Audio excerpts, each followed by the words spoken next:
النقد هو غياب ثقافة النقد عند الصحفيين أو عند المجتمع ككل.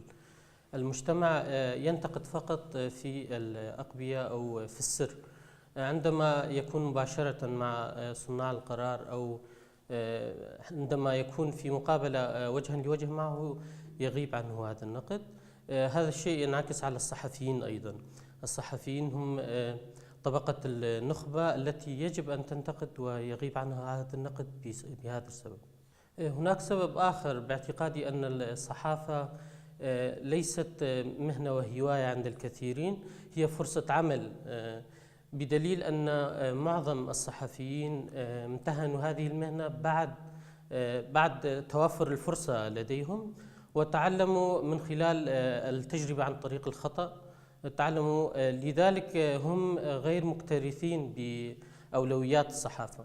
باعتقادي أن الصحفيين قد تأثروا كثيرا بموضوع الإعلام الفيسبوك فلنسميه، لأنه بدرجة كبيرة يستعملون الفيسبوك ويستعيدون عنه بكتابة المقالات. يعني انتقاد موضوع معين يكون عبر بوست، يقول الصحفي أن انتقدت الموضوع الفلاني لكن عبر الفيسبوك فقط، بدليل أنهم لا ينظرون إلى أنفسهم كصحفيين حقيقيين، لأن الصحافة مكانها الجريدة، الإذاعة، التقرير.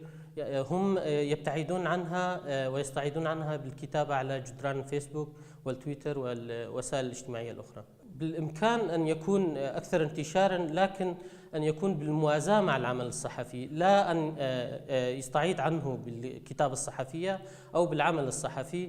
هناك بعض الصحفيين ينشرون بعض الأخبار قبل أن ينشروها في إذاعاتهم أو مواقعهم أو وسيلتهم الصحفية.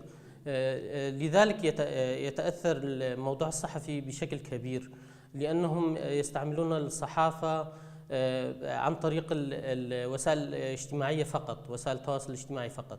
بطبيعة الحال الصحفي هو شخصية عامة، يجب أن يلتزم بجميع الأخلاقيات المهنة الصحفية في صفحته الشخصية، باعتباره أنه يعترف أنها أكثر انتشاراً وهي مرآته العاكسة للمجتمع.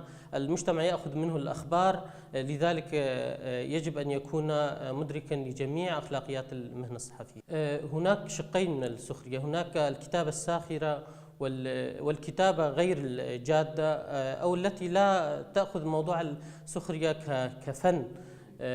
موضوع السخرية يجب أن يكون في سياقه الطبيعي، أن يكون عبر الانتقاد بطريقة موضوعية. هذا الشيء غائب لصالح أمور أخرى تكون عبر الإهانات، إهانات سواء الأطراف أو المواقف. المسألة متعلقة بالمبادرة في أي إطار.